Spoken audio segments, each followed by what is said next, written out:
Hello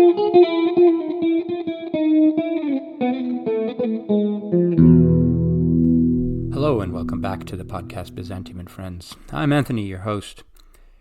If I may, some quick announcements about forthcoming publications. My book, Phantom Byzantium, which is about the evolution and emergence of the idea of Byzantium and how we got to that point, will be out in March from the University of Chicago Press. This is a survey of Western ideas about the Eastern Empire from late antiquity down to World War II. So it's a pretty broad survey, aims to explain how, at the end of that story, we were saddled with the concept Byzantium and what it meant in Western European discourse. The book on the siege and fall of Constantinople, 1453, the tragedy and the conquest of Constantinople, will be out in May from Oxford University Press. This is a new history of the siege, and possibly in the future we might do an episode where I talk about how I see the siege very differently from the last person who wrote its history, which was Stephen Runciman in 1965. Believe it or not, there has not been a new critical synthetic history of the siege by an expert historian in 60 years. It's quite amazing. I was shocked to discover that myself. Anyway, you can find both of those books on Amazon. They have great covers. Both presses did a great job. So thank you to everybody there for all their great work. So every late summer and during the fall, I speak with very many students who are interested in graduate work in the field. And they want to know, given their interests and skills, in particular languages, what graduate programs they can apply to and what kind of opportunities they should be looking for. I have been doing this for a very long time, and I do speak with students, like cold, I don't know them, and advise them on their various options. So one thing that has become very clear to me is that every year there are fewer options for them and fewer opportunities. Simply put, there are fewer full-time faculty at universities who can advise dissertations in this field. When they retire, they're not replaced. There is no question that the field is shrinking in terms of graduate opportunities. Graduate programs are also shrinking. So that means that a department of history that may have a Byzantinist that used to admit 20 students now admits 10, and there's going to be fiercer competition for the fields that are represented in that pool. And that just means statistically fewer options for any pre-modern students, but specifically those in our field. Job searches for Byzantinists in literature and history have recently failed at major American universities, which means that those are positions that we could have had but will not now have.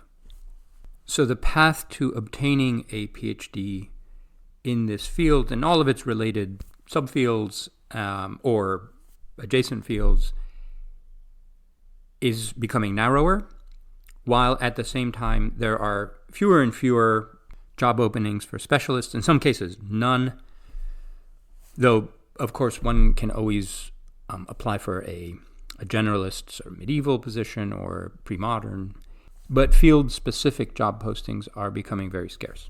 This of course logistically and actuarially poses the question of field survival and reproducibility. That is, will the field in the future be able to sustain the critical mass of active scholars that will produce an interesting enough discussion to keep the field visible, viable, productive, and in good and fertile conversation with other fields around it. And I'm not at all sure that this is the case. I don't think this is guaranteed. This is not to say that they're not going to be experts in various subfields or subfields producing scholarship and publishing. The volume always seems to be increasing due to some very particular dynamics. This is not always faculty with full-time positions who are publishing a lot of what we see. Some of them should be doing much more than they are. But there is this this industry of producing PhDs in many parts of Europe, who then go into postdoc positions one after another, where they publish for a while and at some point disappear when they can no longer find permanent positions or move into other fields or move into other jobs altogether. And so there's a strange dynamic where there are fewer people with full-time good positions working together with younger scholars who are in temporary positions for between 6 and 10 years, and this is a rotating cast, and it's become a very different kind of situation than what I remember from the 90s.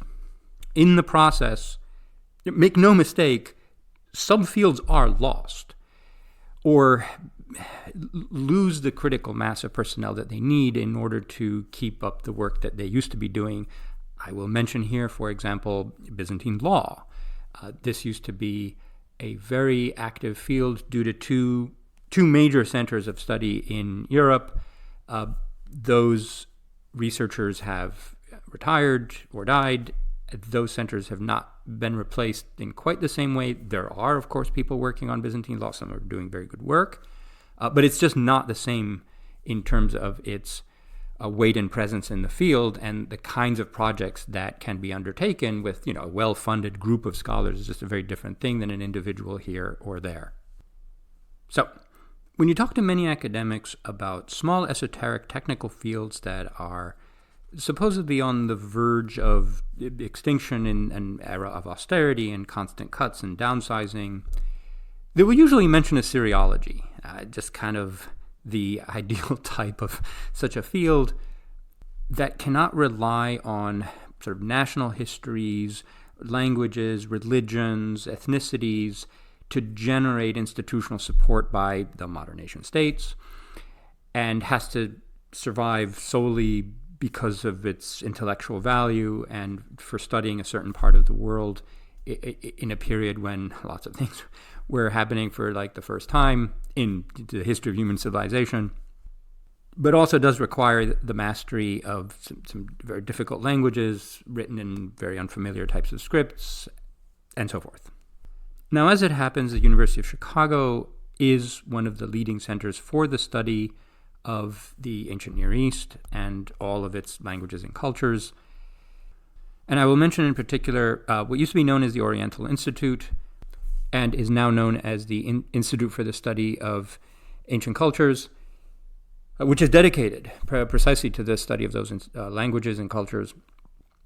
And it features a lot more than Assyriology, and I thought it would be interesting to have a discussion with colleagues who are on the front line of this question, that is, who do have good positions at the University of Chicago for the study of fields that are, in some respects, even more esoteric than Assyriology.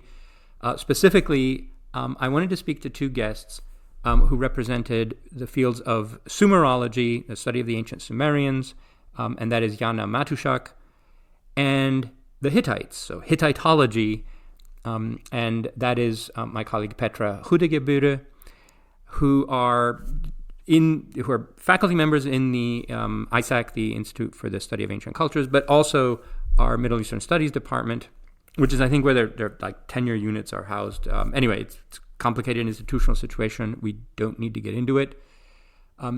These are institutions that are kind of dedicated to that purpose. One day I might do an episode on the kinds of analogs that exist in the field of Byzantine studies. It's not quite the same. Dumbarton Oaks, for example, in Washington, D.C., does not have full-time faculty members whose job it is to do research, and teach and all of that. That's somewhat differently configured. There are institutions around the world, mostly in North America and Europe, that maybe you can fall back on as the kind of minimum institutional support that will exist if no universities are hiring in a field anymore. But I wanted to get a sense of the view of this question from people who are active in those fields that are, in some respects, even more esoteric than ours, and what it looks like what kind of critical mass of scholarship and colleagues do you need to have worldwide in order to sustain the field intellectually. And it seems that they feel that right now their fields are not only viable, but in some respects thriving and doing the work that they need to do, which was great to hear. Okay, I will stop there. One small correction. At some point I may mention in the conversation the language Assyrian. I mean Akkadian, of course. I also want to especially thank Jana and Petra for coming onto the podcast and speaking with me just to get a comparative sense of this question and the prospects that we face. Thanks also to medievalist.net for reposting these episodes. Let's get straight to it. Jana, Petra, hello and welcome to the podcast. Hi, thank you for having us. Yes, thank you so much for inviting us for your interesting podcast. So we work in very different fields, chronologically, though not geographically necessarily. And I've been thinking about this issue, and I thought that you would be some of the best people to discuss it with, because we're entering a new phase where smaller academic fields are at risk of not reproducing themselves into the next generation if a sort of sufficient number of appointments or reappointments are not made. And it seems now that we're in an era of kind of academic retrenchment. Now, my field, Byzantine Studies, is not quite at that point, but it's getting there. So every year there are fewer graduate programs, or at least colleagues who are at graduate programs who can supervise new dissertations. There are fewer positions. I think classics is further away from that precipice, and my colleagues sometimes don't seem to be aware of this, but the waters are receding or coming in, depending on whichever metaphor you want to use. And it will become apparent eventually. So it's kind of a matter of time if current trends persist. So in conversations that I've had, the archetype for a field that is a very small number of experts that is at risk, the one that keeps coming up is Assyriology. That's kind of like the watchword for this sort of thing. I thought we would go more esoteric and talk with experts in Sumerian and Hittite, which is what you are. So why don't you first start by telling us what your areas of expertise are, and what kinds of languages do you need to know in order to carry this out, and then what sorts of research do you do? So Jana, why don't we start with you? Yeah, thank you. My main research focus is Sumerian literature, which is a corpus much, much larger than most people think it is. And that's because so many Sumerian literary texts are not yet available in modern editions and translations. And that's much of my research focuses on exactly that. So I really enjoy every aspect of it, from deciphering cuneiform fragments and reconstructing entire poems to grammatical and lexicographical analyses, because we still don't fully understand Sumerian as a language, and every new text adds to our understanding of Sumerian. And then even to literary translations and experiments with literary theory too. So I tried to bring Sumerian literature into conversation with other literary cultures and other literary scholars. The most important languages that I need for my work, obviously besides Sumerian, are Akkadian, German, English, and French. German and French because a lot of research is still being published in those languages. Less so now than when I first started studying, but still, there are official research languages in our field. And Akkadian because we can mainly reconstruct Sumerian, which is a linguistic isolate. It doesn't have any known cognate languages.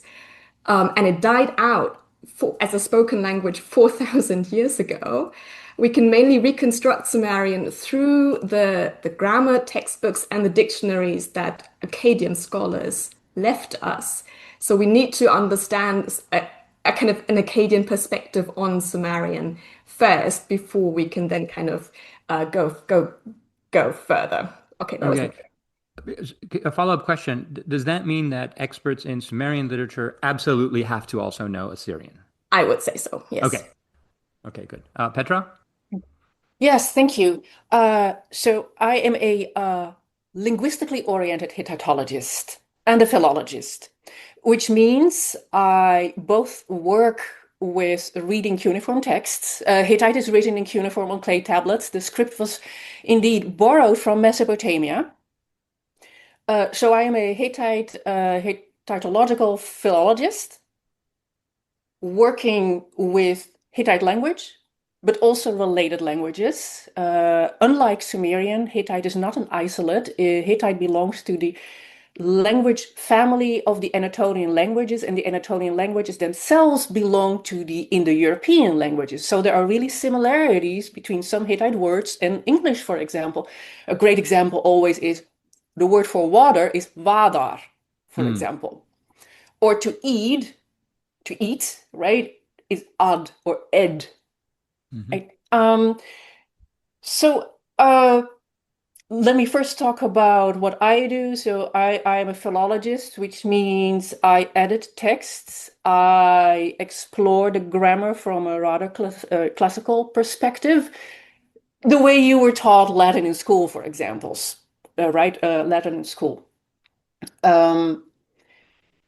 So I work on grammar in the classical tradition. I do lexicographical studies. I should also mention I am a senior editor of the Chicago Hittite Dictionary. So yes, I do a lot of lexicographic work. Linguistically, I'm really interested in patterns. So a lot of people who study Hittite as part of the Anatolian language family and as part of Indo-European studies do this from a historical perspective. They are historical linguists. They try to trace the development of words over time, sounds over time. I'm really interested in a synchronic level, which means I take a text or a set of texts and I try to study the syntax, word order phenomena. Why are words in the position in the sentence that we find it? What does it mean to have a word in a certain position? What Yeah. languages do you need to use? Do you need to know in order to carry out this work? Every Hittitologist needs to know, again, Assyrian, Akkadian, roughly, and Sumerian a bit. So ideally, every Hittitologist is trained in Akkadian and in Sumerian to a lesser extent, because as Jana said, it is mainly preserved in the traditions in Mesopotamia by Akkadian-speaking scholars. For us, why we need to know Sumerian is that the way Hittites wrote cuneiform, it's very unusual. They used a lot of Sumerian words while writing Hittite. And not only that, they used Sumerian words with Akkadian endings and maybe even on top of that, a Hittite ending. So you would have three languages stacked together in one word. That's in writing. I'm not saying that they would use the Sumerian word. Say, for example, the word Lugal means king. We're really lucky to know what the Hittite word for king is. It is spelled out once, I believe, in tens thousands of tablets. But you can imagine how often the word for king occurs. Every text, essentially. They always use the Sumerian word. So Hittitologists need to know Sumerian, they need to know Akkadian. We have quite a few bilingual texts in Akkadian Hittite. But then we also need to be more broadly trained in the Anatolian languages. And that means a Hittitologist needs to know Luwian, a sister language, because we have a lot of Luwian texts in cuneiform in the Hittite archives. Religious texts, which means it's extremely important to know Luwian to have more access to the religious system of the Hittites. We also have an indigenous script in Anatolia. We call that Anatolian hieroglyphs, only used to write Luwian. So not only do students need to know cuneiform, they also need to know Luwian hieroglyphs, or Anatolian hieroglyphs is a better term. But there are sister languages to that: Lycian, Lydian, Carian, Palaic, Pisidic, Sidetic. Now, I'm not saying we offer that all the time, but when we train students, Hittite, Luwian, Lycian. Right. I'm seeing that Akkadian is a common denominator here. Yeah. Which I think I may have miscalled it Assyrian earlier. I meant Akkadian, of course. So is it possible for you to estimate, or do you know just roughly how many people in your respective fields have this level of expertise And like, how large are these fields, and where are those experts located for the most part? Jana? It's really difficult for Sumerian because what I've explained earlier, you can only understand Sumerian through a kind of Akkadian perspective, and you need to be trained in both languages equally. That has kind of resulted in the fact that Sumerology has not yet fully emancipated itself as a discipline in its own right from the broader field of Assyriology. Very often, Assyriology covers both Sumerian and Akkadian. Chicago, if I may say so, is pretty unique in designating a chair for the study of Sumerology. In most universities, that is not specified. It's a kind of Assyriology or cuneiform studies program, and then it depends on whoever gets the job and what their research focus is, whether the school is more known for Akkadian or Sumerian. So it's really difficult. Any Sumerologist will also do some Akkadian, and people who specialize in Akkadian will do some Sumerian, but very often not to the kind of most advanced level. But because of the lack of differentiation between Assyriology and Sumerology, it's more kind of mixed. I think Hittitology is much more its own thing compared to Sumerology. But this process is ongoing as people specialize more and more, and it now becomes more possible for people to focus pretty much exclusively on Sumerian, which was not the case in the past. But even here in Chicago, if I can use this example one more time, we have one chair for Sumerology and three Assyriologists, right? So you can see the difference. And there is always the danger that when there is a job, but in the lucky event that there is a job search and they have a pretty broad open call, more people study Akkadian than do Sumerian. So the chances of the position being filled with an Assyriologist are much more likely. And if the person retiring was a Sumerologist and the next person, the successor, is an Assyriologist, that effectively shrinks the field of Sumerology because it's not protected by specifically designated chairs. And that's a real danger. In terms of how many people focus researching Sumerian in all its aspect, I would say maybe around 80. Most of them, and they do vastly different things, right? From linguistics to socioeconomic history to liturgical texts. It's broad because Sumerian is spoken actively in the 3rd millennium BCE. So we have Sumerian native speakers in southern Iraq for about a millennium. But then Akkadian scholars transmit Sumerian texts for another 2,000 years. So we have a transmission history, a total combined transmission history of about 3,000 years, which is much longer than Greek and Latin, right? So there's a lot of text and lots of different things you could be doing it with. Traditionally, most of the research in terms of numbers is being carried out in Germany and the US, and then smaller numbers elsewhere. It's obviously not exclusive, but yeah, my rough estimate would be around 80. Yeah. Petra? Yeah. As Jana said, yes, Hittitology is certainly in a different position. It is an independent field. Independent, I mean, from Mesopotamian studies, although, of course, very often you will find both fields represented at the same university. That makes a lot of sense, given what I explained about how, the Hittite world borrowed its script from Mesopotamia, how Akkadian is used, how Akkadian was actually the international language, right, in the 2nd millennium BCE. Still, it's a very independent field, and I suppose the reasons for that could be because of its connection to Indo-European studies. It is an outlier in the ancient Near East because of this linguistic affiliation with a very different type of culture. So, as I said, the position is different. And again, as Jana brought up, we have two Hittitologists here at the University of Chicago.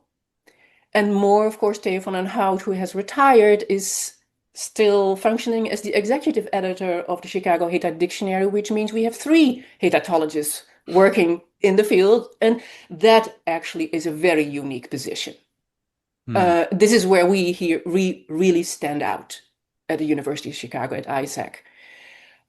But other universities throughout Europe, and again, that's Germany, the main hub for Hittitological studies, just because of the projects they're running, is Germany. Of course, we shouldn't forget Turkey. Turkey, for Turks, the Turkish people, this is their history.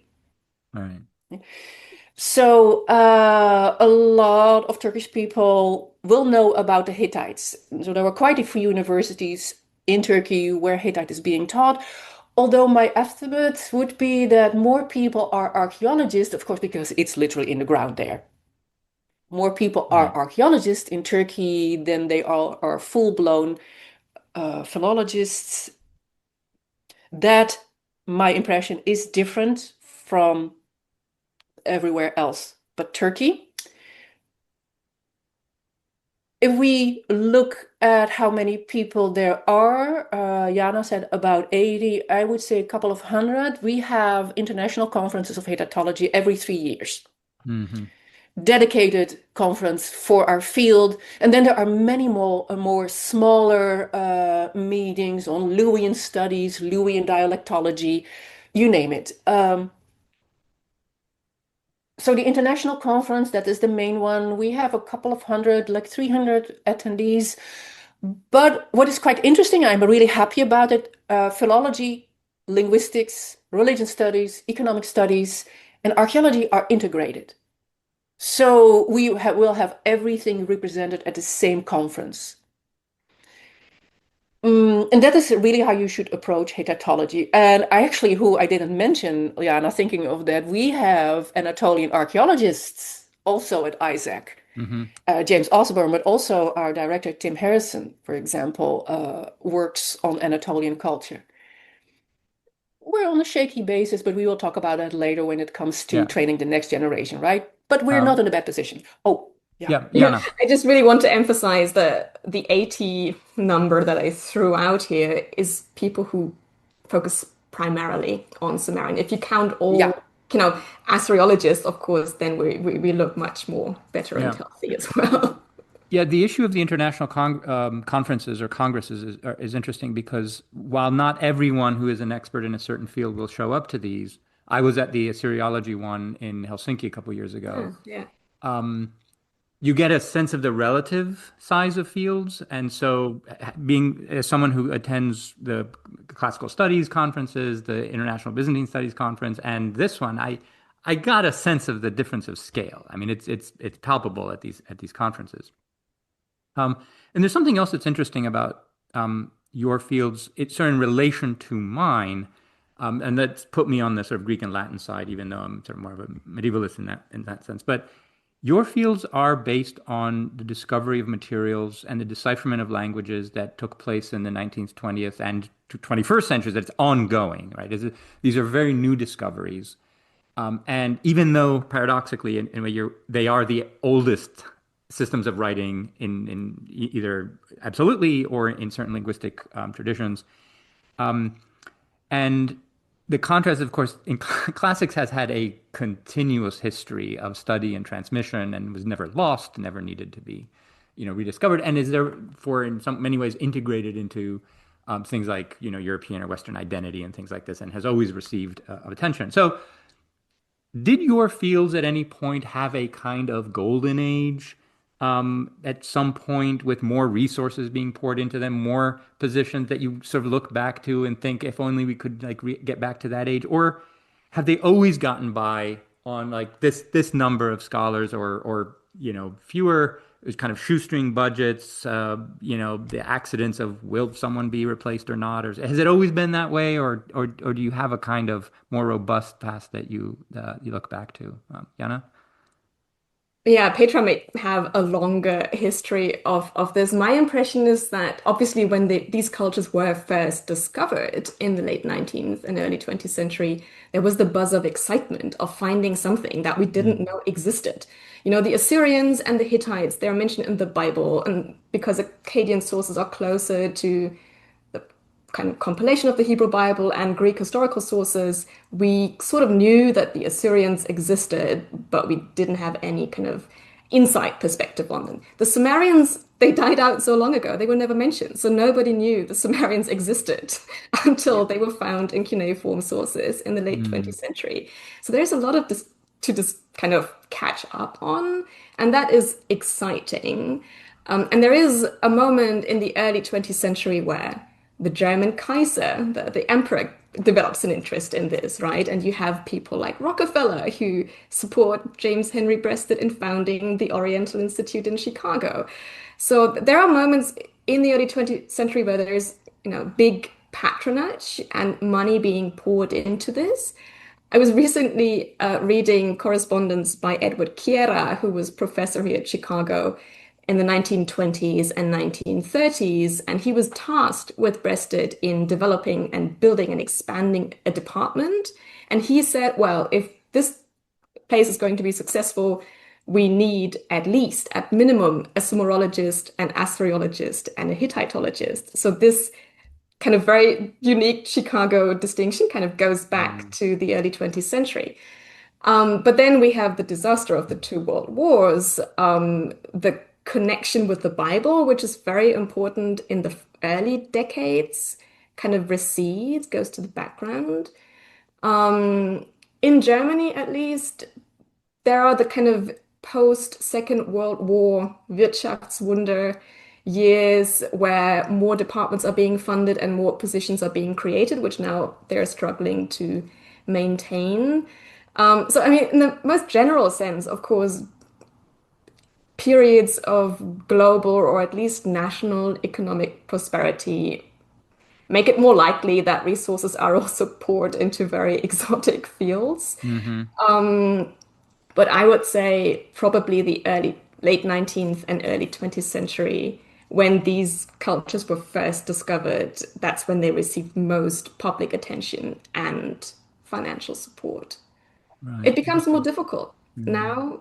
Maybe we come to that later in the conversation, but the fact that these cultures are rediscovered means, and that there was no continuous transmission history, and they are not as foundational, as continuously foundational for any living people's identity, that creates a huge problem. I mean, Sumerians don't have the same natural lobbyists or friends like even Byzantium. Yes. Right? And it's linguistic isolation kind of really plays into that. I never really realized how important language is for identity construction. And there are lots of people who want to claim Sumerian as, their ancestors, from Turkish, Hungarian, Finnish, Tamil even, and people living in southern Iraq right now feel a connection to what comes out of their very own soil, but it's more complicated because there's not this direct link and this ongoing identification that continued through the millennia. Petra? Yes, following up on Jana, that's right. Language is extremely important for identity, and the Anatolian language is completely died out. There is no current population group that speaks a descendant from one of these languages. Still, for us, there is this connection with the Indo-European languages speaking world. So in that sense, Hittite is in a better position because it's really important for the reconstruction of Proto-Indo-European, or even, the transmission of cultural institutions over the millennia. And it also has this Hittite as part of the Indo-European language group. Indo-European languages are spread out all over Europe, but you also find Tocharian in China. And just let's talk about India, right? So Hittite really fits in a larger academic safety net, as it were. Going back to shoestring budget, the development of the field over time, was there a golden age? Yes, there was. Jana already mentioned how, with the excitement of finding Hittite specifically, the first tablets were discovered in 1905. There were two actually found in Amarna, which turned out to be Hittite 2 clay tablets found in Amarna in Egypt in 1880 or something. something like that. No one knew what it was. No one could read it. And then in 1905, Hugo Winkler stumbled upon the archives of the capital, Boğazköy, northeast of Ankara. 10 years later, the first grammar was written. So lots of excitement about this new Indo-European language. Very strong support here at the then Oriental Institute. Going to Europe, when I started studying Hittite, I enrolled in Semitic languages and Antonian languages in the late 80s. This was a blossoming field, but what I didn't know it was at the end. So when I arrived as a graduate student, there were at least 2, 3 PhDs. University of Amsterdam, there was a full professor, there was another professor, there were archaeologists, there was a postdoc, there were 1 or 2 postdocs. So it was for Hittite and Hittite-oriented archaeology. That's pretty well funded, right? And every year someone dropped off. And then when I got my PhD, it was essentially over. That's the Netherlands. Right now, people have fought very hard in the Netherlands, and I think this is the same story everywhere, essentially, to at least preserve something that resembles Hittite studies, and the people in the Netherlands are doing a great job at that.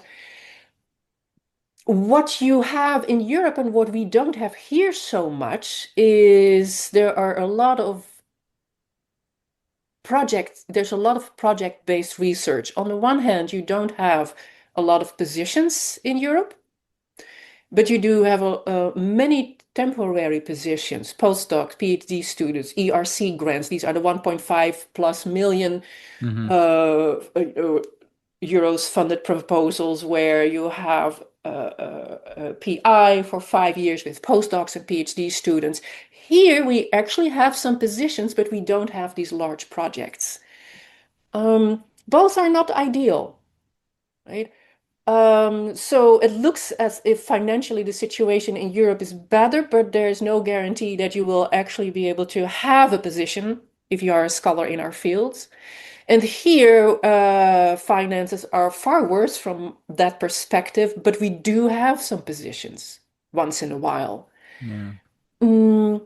I do think for Hittitology, we've been doing quite well here at Isaac, but there are not a lot of other places in the United States where you have that same situation. I know that Hittite is being taught at other universities, but it is always part of another larger field in the European studies. UCLA is an exception. You will have, you may know them. There are classicists who also know Hittite and may offer Hittite once in a while, for example. Yeah.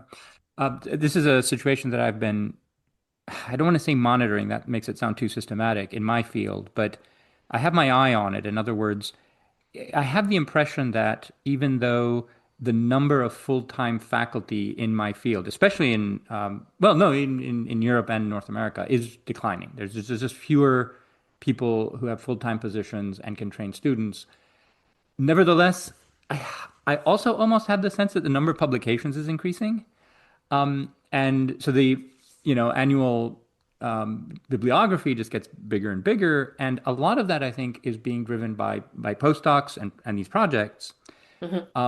Which, however, are temporary positions. And so you have this weird phenomenon of fewer full-time people on the one hand, and an increasing number of younger scholars who come in, publish, and then disappear.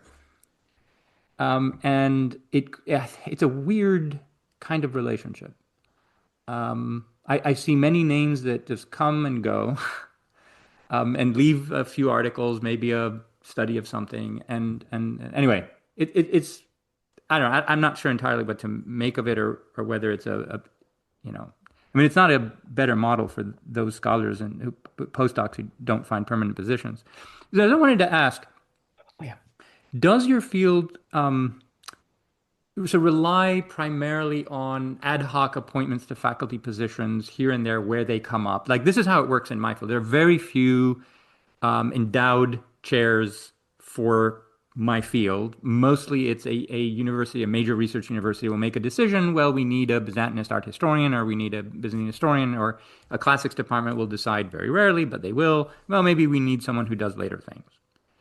And so we just kind of hope that those decisions will be made. Or are there, do your fields rely on sort of fixed research centers that have endowments for the study of these fields? And even if no other university makes that kind of ad hoc decision to hire someone in your field, those research centers will continue a part of the work and keep the tradition going, if that makes sense. Like who's going to be training the grad students in the future, is essentially.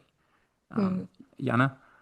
I barely know. I practically know of no true ad hoc appointment. It's very, very rare, I believe. I think we mainly rely on existing centers, and we can only hope and pray that each time someone retires, the department will actually decide to continue this and open a search. I think that's the big risk. Very often, there are universities where there's maybe one chair for cuneiform studies broadly conceived. And each time somebody leaves, for whatever reason, the question arises, will this position be filled? So I think there is a big risk of declining fixed appointments. I think the only case I can think of is Hamburg in Germany. But that's a tricky case because Hamburg used to have an Assyriology and then it was closed for quite some time. But now they have this big center for manuscript cultures. And in the context of manuscript cultures, they first hired an external person from France who represented cuneiform studies, but had her main appointment in France. And then ultimately, she could convince the university that, well, why don't you have your own specialist if you want to continue this beyond the duration of the externally funded project? And that resulted in the appointment of a colleague who actually focuses on Sumerian, luckily, through essentially money partially generated through external funding. But in the end, it just revives a position that used to exist and was closed due to financial pressures. And that's honestly the only case I can think of. There are, of course, the American academic landscape is very different from Europe in that you have all these colleges that may sometimes hire someone in a kind of general humanities track who actually comes from our fields. So I admit I don't really have a good overview of that. So that's possible, but overall, I think pretty rare because if you need someone to teach the foundations of Western civilizations or, America, then, Yeah. you're likely hiring someone in American history and not so much a Sumerologist. Yeah. On that point that you just mentioned, I've seen this, that in the 20th century, later 20th century, the positions were usually advertised more specifically. In other words, departments would try to fill this field and that field and that field and that field. And as they have fewer and fewer positions, the advertisements will just get broader and broader. We want like pre-modern. Yeah. And while you're losing a certain kind of coverage in that, and also sort of field specificity and identity, at the same time, you're opening up those positions to people in like fields that were otherwise kind of marginal or weird that might not have been able to apply for those positions. And this does happen in Byzantine studies. They'll apply for that and say, oh, I can do medieval Mediterranean, I can do East, I can do West, I can do, and so you have more of a shot with that. Anyway, we'd have to look at the numbers to know if this is a positive development for the field or not. Petra, coming back to you. Yeah. Yes, I'm also not aware of ad hoc positions in Hittitology. Mainly positions are advertised within the fixed research centers, whether that is positions in the United States faculty, tenure track positions, or the more project-based positions in Europe. So, that is both good. There is some continuity, right, for Hittitology specifically. Again, we are in a slightly different position from Sumerology. When there's a position, and it is more common to see a Hittitologist who knows Syrian or Akkadian than the reverse, right? Right. Although Jana, I know you have learned Hittite, and I think you even I taught have. Hittite. Yes, but you also taught. Do I recall that you? I did. Yeah, Yeah. don't mention it. We're on a Don't podcast, sorry, Petra. sorry, I sorry. have taught 2 years of Hittite, which Okay. yes, Hittitologists are very unhappy Well, about. let me then say, well, I taught Hebrew. I have a degree in Semitic languages as well, so we should not mention that. We have better specialists for teaching Hebrew studies. Anyway, so I feel we are in a better position because we have dedicated research positions and tenure track in the United States. Are really important, I think, for the future of graduate students, people with PhD in our field, specifically in our field, is that there are these broader appointments nowadays. Because you can imagine that if you say train 3 PhD students, those PhD students, once they graduate, will not find all positions in Hittitology. That's not happening. But they do find positions in these pre-modern fields. It does require that during your training as a PhD student, you should not just do Hittite. You need to have an additional field, in fact. Right. So PhD students of our program have gone on to history positions, where they still are able to sneak in some Hittite. I'm happy to say, that's how you do it, right? Yeah. You sneak it, yeah. Yeah, Jana. Actually, I think this is really, really important because these are fields, primarily because nobody kind of grows up feeling connected to the Hittites or the Sumerians, right? These are fields that you have to somehow stumble upon. You have to discover them. Very often it's a kind of chance encounter that then leads you on a kind of academic career. So having people in broader, fields that then turn out to know something about Hittite or Sumerian might get students interested in pursuing this. I think it's actually quite good for the health of the disciplines to have people in positions that are not necessarily always dedicated to the kind of Right. research that we do, but they contribute a lot, not only to research, but also to kind of popularizing things, to kind of spreading awareness and raising interest in these fields. So I think it's actually a really good thing. Yeah, Petra? Yeah, for example, this is really an interesting way of spreading knowledge about our fields. So I mentioned Hittitologists can, have found tenure track positions and gotten tenure in history departments. But another way, for example, that we sneak in Hittite and Luwian is that there are, for example, in a field like the study of writing, right? Hittitologists are working in fields that deal with the development of writing and literacy because they're dealing with cuneiform, but also Anatolian hieroglyphs. Or think of the spread of the alphabet in the first millennium BCE. Lycian, I didn't mention that, Lycian is written in an alphabet. So if you have this background in Hittite studies and you know Hittite and Luwian and Lycian, you also are familiar with 3 different writing systems. You expand your theoretical background on that, you may find a position in an area. And people like writing. People are intrigued by writing and how writing develops. So in the end, there are more future careers for people, specifically in our quite narrow fields, if you think of it, than what you see at first sight. But students, we all need to be willing to expand, right? We cannot stick with, let me study clay tablets and try to do hardcore philology, which I love, by the way. Yeah. I can spend days on staring at sign forms to see a tablet is broken. I suppose the most boring thing for a lot of people, but I love trying to be able to read it. Yes. So the worst case scenario would be not necessarily, I don't think realistically right now that an entire field might go extinct, but that some subfield, some part of it might go extinct if there's not a sufficient sort of critical mass of scholars who are keeping it going. And so I was wondering, and this has happened to some subfields in my own discipline that used to be far more robust, and now there just hardly appears to be any expertise, and we're just kind of relying on the accumulated work that that previous generation produced.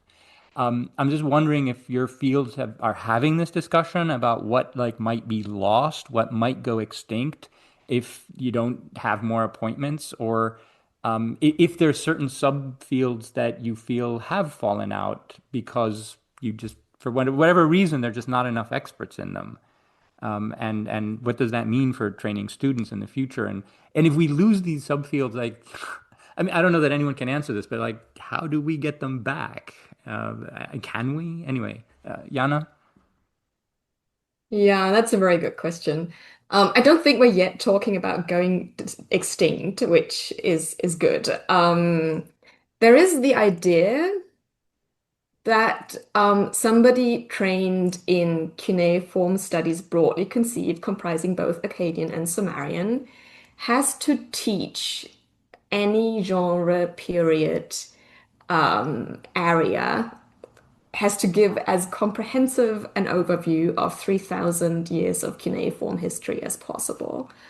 Obviously, research is more specialized and focused, but in terms of teaching, we all aim at being as universal as we possibly can. There are limits to that, obviously, but I think that's still the ideal. It gets more and more difficult to sustain because there are so many cuneiform documents. Everyone gets more specialized. So I think it's slowly changing, but that used to be the ideal, and I think that offered some protection to subfields.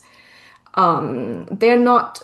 I mean, usually you have one or maximum two people representing the entire field at any given university, right? So they have to be somewhat universal in their cuneiform expertise. We don't have specific appointments for Sumerian literature or Babylonian medicine, right? They don't exist. You may have that in classics where somebody exclusively studies Latin poetry, but that doesn't exist in our fields. And I think that offers, as I said, some protection for small subfields going extinct. But obviously training the next generation it's a huge challenge. Talking just about what I do, Sumerian literature, there are really not many people who focus on that, partly because that's the most advanced knowledge of Sumerian you need for a lot of historical sources and economic administrative documents. You don't need that, deep knowledge of Sumerian grammar because they're very formulaic, right? So you can process larger amounts. I'm not saying that it's not without its challenges, of course, but you can process larger amounts of documents in a shorter period of time because they're all quite similar. With Sumerian literature, we have a corpus from just like the first centuries of the second millennium BCE, like 2000 to 1600 BCE. We have around 6,000 cuneiform manuscripts. Not all of which are published or edited or identified or translated.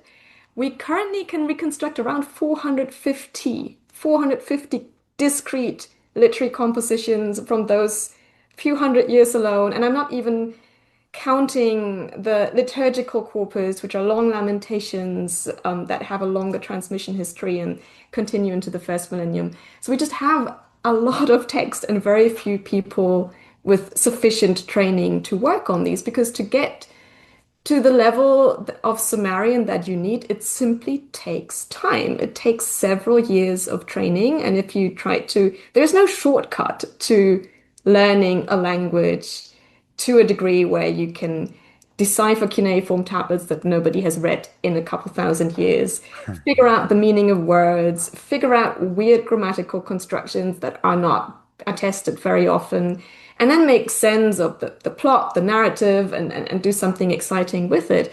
It simply takes time. And there are always students who are intrigued and who are going to pursue it no matter the bleak prospects.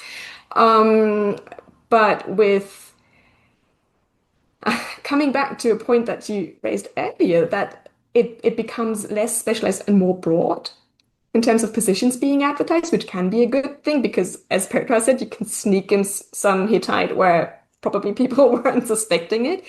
If the same happens to PhD programs, that's a big danger because if we don't have, this is a very specialized training to begin with. Right. And if we don't get resources for people who don't want a general, I mean, I don't even know what a general PhD in humanities is. I don't think that makes a lot of sense. But if that's what is being advertised, the chances of filling that general PhD position with someone who wants to do hardcore Sumerology are very, very slim. And that's I think my main worry. We need more people to just deal with the primary sources that are still waiting in museum collections, that are constantly being excavated through archaeological expeditions in Iraq. The corpus is relentlessly growing, and the numbers of people who can deal with them are shrinking. And one thing that I haven't mentioned, if you give me another minute, Sumerian, because it's a linguistic isolate, is much less well understood than Hittite and Akkadian, even though it has such a vast corpus. And we don't have the most basic tools that you kind of take for granted when you learn a language. We don't have a comprehensive dictionary. We don't have a standard reference grammar, partly because Sumerian is attested over 3,000 years and obviously changes quite dramatically over time. So all these basic tools that you need to learn and teach a language, they're still being developed. So if the knowledge that currently kind of exists, partly in writing, but partly also in people's heads, to recreate that and to kind of try to catch up through self-study based on what has been published until now, that would be very, very difficult because the first go-to resources like textbooks, grammars, and dictionaries, they don't exist in the same way as you have them for other languages. So if that there is a break in that transmission, as there was for several thousand years, it would take a really long time to just get back to where we are right now. Yeah, and Greek is probably at the opposite end of the spectrum when it comes to this kind of these kinds of resources, where not only do we have all of those things in abundance, but have pioneered them in many ways, and for obvious reasons. But in terms of databases and not just dictionaries and grammars and so on, we have more than an abundance. Anyway, Petra. The field needs to remain viable through philologists for us. So we are in a better position. Again, we have teaching grammars, we have standard grammars, we have dictionary projects, we have amazing online resources led by the Deutsche Akademie. So we are very well set up for both teaching students the first steps of Hittite, and people can study Hittite by themselves. We have really good teaching grammars that you can just, 10 lessons, elements of Hittite, learning cuneiform signs, learning lexicon, doing exercises. So, but Hittite, it's an interesting language. Initially, if you study Hittite, and this is why you can do it by yourselves, it's unlike Sumerian. It looks relatively simple. Right?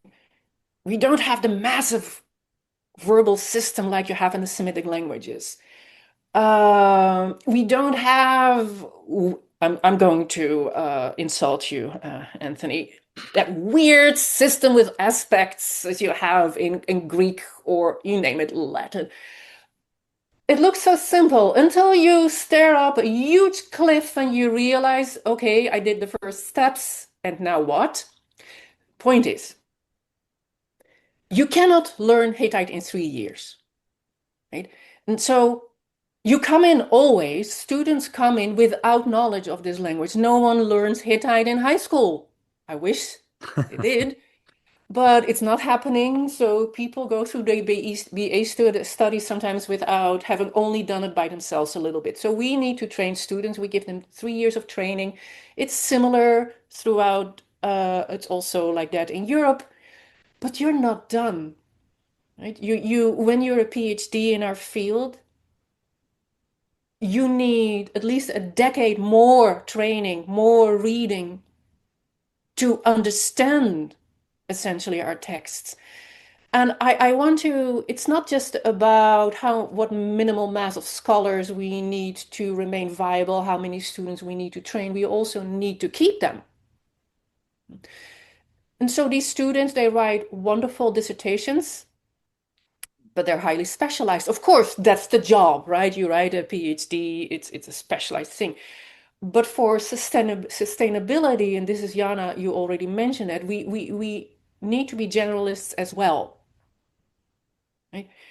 And that takes time. That they take so much more time than 3 years of training and then write a book. So the viability is not just PhD education. We need to allow our students to spend more time on these fields so that they are ready to become that generalist that we need. I am a generalist as well. Oh, an anecdote. When I arrived, fresh, I'm a linguistic Hittitologist. I'm going to do languages. And then my arrival was, Petra, you're going to teach history. And I thought, no, no.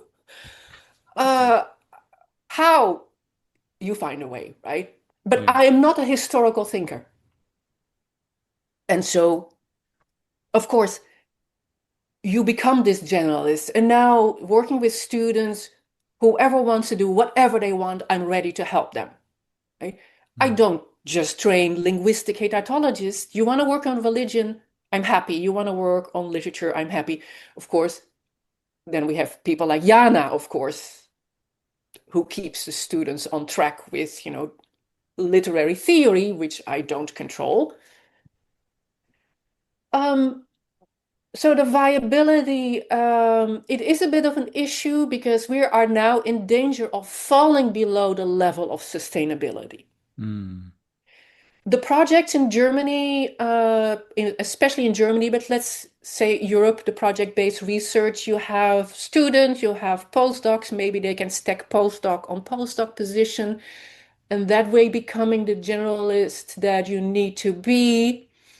But it is all on it's quicksand right now. And I have heard rumors that it is harder now to find the people you need for certain positions. Right. Okay.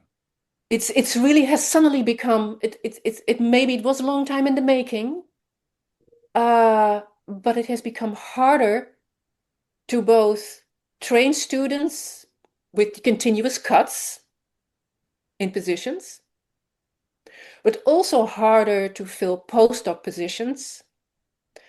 It is not yet hard to fill faculty positions, but of course that's coming, right? It lags. No. But you do see it. We recently had to search for Hittitologist, and all the people who applied, they were wonderful, which made it also painful when hiring because you have to not hire a lot of people who are excellent.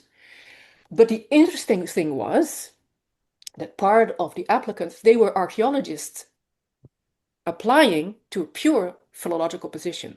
Right? And they were wonderful in their own fields, knew Hittite clearly, but that didn't happen in the past. Right. So the crop of real text people was actually much smaller than the number of people who applied. Yeah. And that is a concern. Yeah, that's an interesting observation that you start to see the scarcity of the distribution of expertise when you advertise a position and you see what kind of applications you get. And there are also fields in classics and ancient history that are beginning to feel this. you're looking for certain areas of ancient history, at least in terms of U.S. PhD production, they're very scarce in some areas anyway. And colleagues have told me that they can't find candidates. Yeah, Jana. Yeah, I think that's partly related to a really good point that Petra made earlier, in that when you first get introduced to any of these languages, they're kind of deceptively simple. Even Sumerian, obviously, maybe I exaggerated a little. There are some resources available, but they're not complete because the corpus is just so much bigger. But you can get, in a relatively short period of time, a kind of basic knowledge of Sumerian, Akkadian, and Hittite. You can do that in a year, right? But then to go deeper and to get to the level of expertise that is demanded by a kind of tenure track position in Hittitology, Sumerology, or Assyriology, it takes many, many more years of training, right? So I think that is a real problem. And if the minute you start cutting PhD programs short or demanding that people working on these languages finish in the same amount of time that someone working on 20th century English novels, who grew up and then native speaker of English, that's not going to work, right? And I think we really need people to understand that. Yeah, Petra? Yeah, I would like to add to what I always tell my students and those who show an interest and approach me. You need to become a philologist plus. You need to be a philologist because texts are still being found and excavated. And when we think of Hittite literature, and I now take literature in the broadest possible sense, textual evidence, tablets are very often very damaged and broken, partially preserved. It takes a lot of very meticulous work, still also nowadays, even with good editions, to really understand what the text is saying, right? So you need to, in order to be a Hittitologist or a Sumerologist or an Assyriologist, you need to have excellent philological skills, which means being able to read the signs, being able to fill in the blanks when a tablet is broken. You need to have a very firm grasp of grammar. And you need to be able to place that tablet and the content of that tablet in the wider cultural setting. So for me, that's basically a very rough definition of philology. But in order to really survive and trying to get, a career in the field, you need plus. And what is that plus? That's a different field altogether. Yes. That's linguistics. That's historical studies. That's religion studies. That's economic studies. And by that, I mean the theories behind those fields, those disciplines as well. So you become a philologist in Hittite studies, but you need to have a different discipline as well. So what we see very often is that people do dual degrees. We have joint degrees with linguistics or comp lit, for example. And that also makes it pretty hard, right? In fact, you're doing, not only do you read texts and you go in depth in Hittite texts and we train our students as philologists, the way I was trained that way, you must have another discipline as well. Yeah, and these things are pulling against each other. I've been in many discussions with deans and like you're doing program overhauls, and they want the PhDs to be broader and broader and done in a shorter and shorter amount of time. And our job is to keep insisting on the acquisition of philological skills, which are essential, so that even PhDs, graduate students are not working from translations, because you can do that to a certain degree in classics and Byzantine studies, and lose touch with like the original languages. Are not as capable of handling untranslated material and so on. Anyway, these things are all pulling against each other, and you're right to emphasize the importance of expertise, which takes time, whatever else you add on to it. So we're almost out of time. I have one more question for you, and this is something to leave the audience with, just on behalf of your field. In other words, when you're making the goodwill argument to the general public or the universities at large for the importance of your field and why they should be preserved, what would you say? And I say this in the knowledge that some fields are able to lean on biblical studies, biblical archaeology, and my field in particular has a whole, as a number of legs it can stand on, from classical philology to biblical studies to patristics, medieval history, orthodoxy, the history of the Balkans. Like, there's a lot that you can say to convince people about its importance. What's your case for the relevance of your field? And what else do you want to leave the audience with who, most of our episodes here are not about your field, so this is their introduction possibly to them. What would you like to leave them with? Jana? I think the main selling point of Sumerian has always been is just sheer incredible antiquity, right? Sumerian sources leave us very often the first attested example of X. And the continuous discovery of new first examples of something that always gets people's attention, right? There can be quite some media hype around it, but there's also something, I think, as a species in general, we are always curious about our origins, and Sumerian texts, in terms of written transmissions, get us as far back as they possibly can.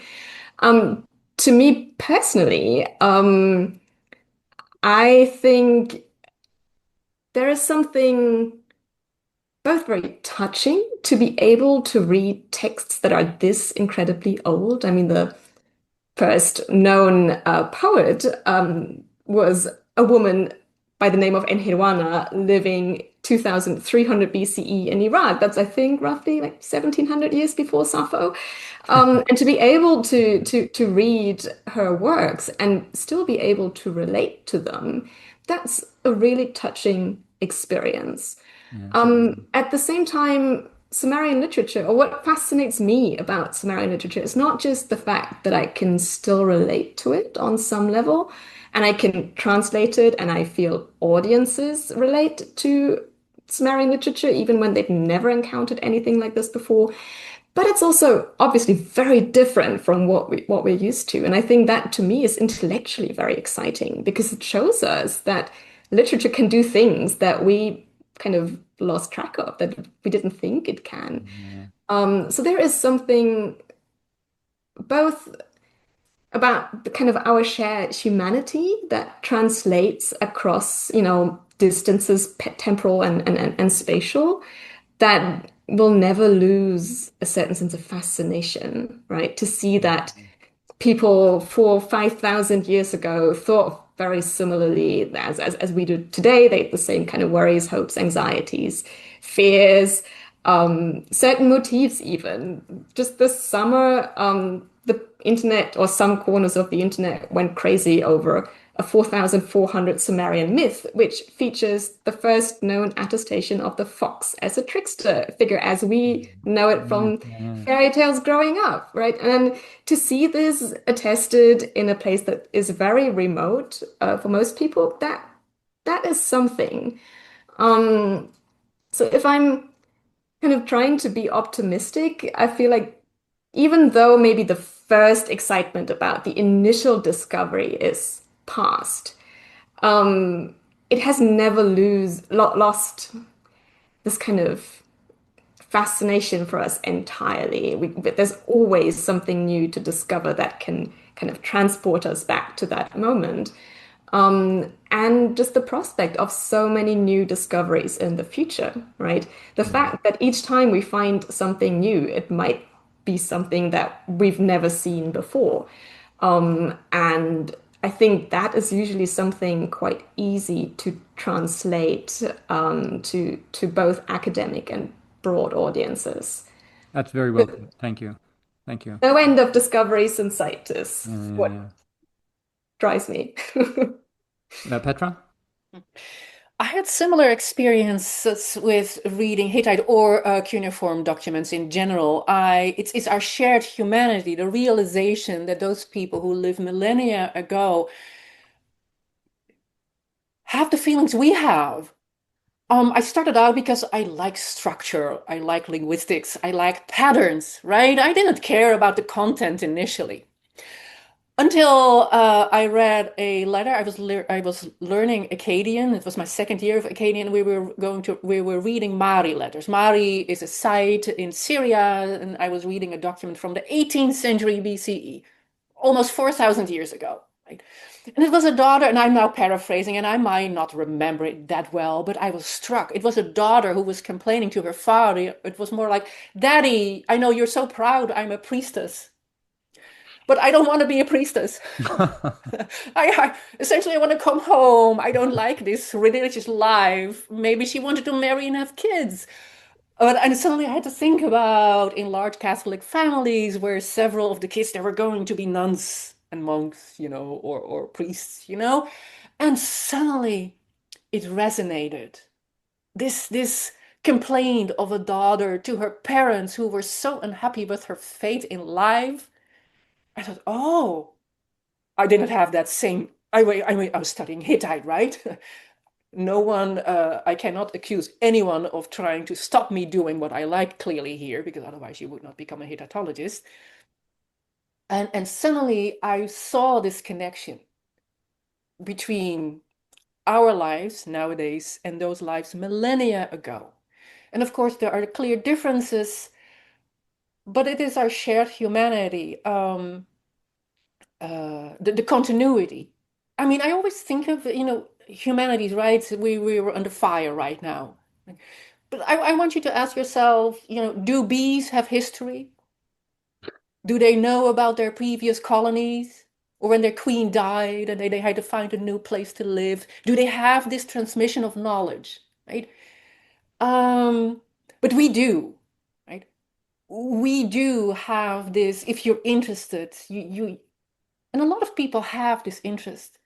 There is this sense of deep, deep connection. And we're still a blip in the universe, right? What is 4,000 years on the 15 billion or so? Yeah. But it's that connects. And that I feel really, we need to preserve this sense of where we are from, all of us. Yeah.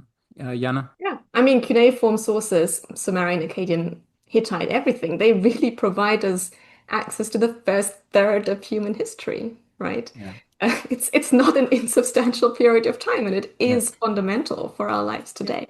The second third being Byzantine history. Yeah, exactly. Yeah, Petra. Yeah, that was really important. I think we really didn't emphasize this, but they wrote on clay, and that's preserved. These are not copies of copies of copies. Right. The first time I went, and I know it's going to be rare for someone who's interested, but you go to a museum, and I asked in the museum in Berlin for the oldest Hittite tablet that we have. I held that tablet in my hand. This was held by someone in the 17th century BCE who wrote this. Yeah. And most of the time we won't be able to touch those ancient artifacts, and we should not do that, but we have this physical connection almost through our particular cuneiform fields with those people who sat down in their, candlelit or wax-lit rooms, writing those tablets or reading it out to the king, right? That's what I feel. Yeah, and that's a connection that we don't really have on the classic side. It's kind of paradoxical almost, but our access to them, especially via text, is so indirect and so much later that that experience is not an experience that many classicists have had. Anyway, well, thank you both. This has been a wonderful conversation, and I'm very glad to hear all the wonderful things that are happening in your fields as well, and that the expertise is being kept up. I mean, I think that is very important, whatever other challenges we face. So keep up the good work, and thank you for coming on to the podcast. Thank you Thank very you so much much. for inviting us. Take care. Take care.